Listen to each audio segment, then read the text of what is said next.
नमस्कार दोस्तों, हमारे चैनल बुद्धा स्टोरीज में आप सबका स्वागत है। कपिलवस्तु छोड़ने के बाद सिद्धार्थ ने मगध देश की राजधानी राजगृह जाने का फैसला किया। वहां राजा बिंबिसार का राज्य था। राजा बिंबिसार विद्वान लोगों को बहुत सम्मान देते थे। इसलिए लंबा और कठिन सफर करते हुए सिद्धार्थ राजगृह पहुंचे। राजगृह पहुंचने के बाद सिद्धार्थ ने पांडव पर्वत पर एक पर्णकुटी बनाई और वहां रहने लगे। वहां आसपास खाने के लिए कुछ नहीं था, इसलिए सिद्धार्थ को भिक्षा मांगने के लिए शहर में जाना पड़ता था। जब सिद्धार्थ शहर में जाते थे तब उनके आसपास लोगों की भीड़ इकट्ठा हो जाती थी। उनका आकर्षक व्यक्तिमत्व, दूसरों के प्रति आदर और विलोभनीय सौंदर्य देखकर लोग काफी प्रभावित थे। दूसरी तरफ उनको सन्यासी के भेष में देखकर आश्चर्य व्यक्त करते थे। सभी लोग उनको अभिवादन करते थे। एक बार राजा बिंबिसार ने सिद्धार्थ को लोगों की भीड़ में देखा और अपने सेवक से पूछा कि यह विलक्षण पुरुष कौन है। इसे देखकर यह भिक्षु नहीं लगता। और राजा ने सेवक को आज्ञा दी कि यह पुरुष कहा जाता है, क्या करता है, इसका पता लगाए। राजा बिंबिसार की आज्ञा होते ही सेवक सिद्धार्थ का पीछा करने लगा। सिद्धार्थ ने शहर में मिली भिक्षा ग्रहण करके पांडव पर्वत के पास छाया में भोजन ग्रहण किया और पांडव पर्वत पर चले गए।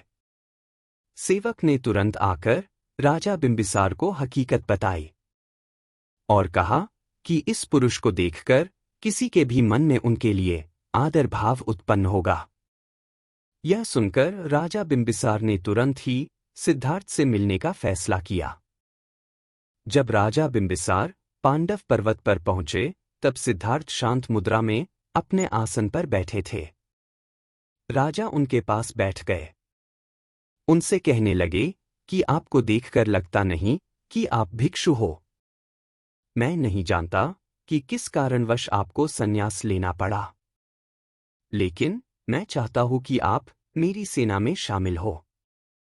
आप वहां अच्छा काम करोगे, इस बारे में मुझे जरा भी संदेह नहीं। तब सिद्धार्थ ने राजा को बताया कि हिमालय की तलहटी में जो शाक्यों का राज्य है उसके बारे में आपने सुना ही होगा। मैं वहां का राजपुत्र हूं। मैंने संपत्ति जमा करने के उद्देश्य से घर नहीं छोड़ा, क्योंकि हमारे राज्य में मैंने इसका बहुत ज्यादा उपभोग लिया है। संन्यास लेने का मेरा दूसरा कोई उद्देश्य नहीं है, बल्कि सिर्फ मनुष्य जाति को उनके दुखों से मुक्त करने का मार्ग प्राप्त करना है। उसके लिए मैं किसी भी हद तक कष्ट उठा सकता हूं। दुनिया की सारी दौलत भी मुझे मिल जाए तब भी मुझे शांति नहीं मिलेगी। मनुष्य जाति के दुखों का अंत और वहां तक पहुंचने का मार्ग अगर मुझे नहीं मिला तो मेरा जीवन व्यर्थ है। इसलिए आप मुझे अपने राज्य में रहने का आग्रह न करें।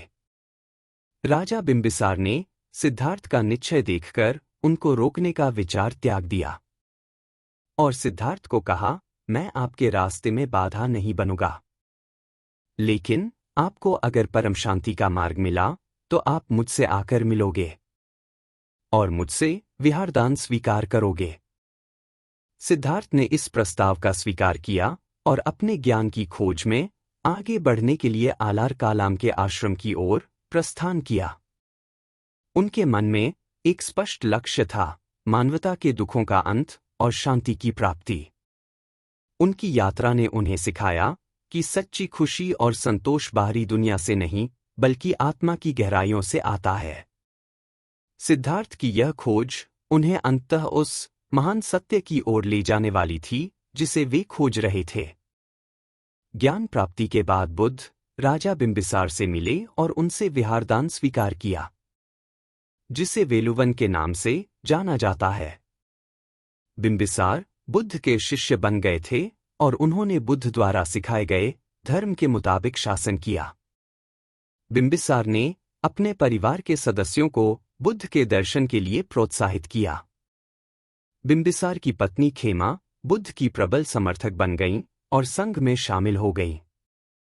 बिंबिसार ने राजवैद्य जीवक को भगवान बुद्ध की सेवा में नियुक्त किया था और बौद्ध संघ के लिए कई मठ का निर्माण किया था। दोस्तों, अगर वीडियो पसंद आया है तो लाइक और सब्सक्राइब करना न भूलें। धन्यवाद।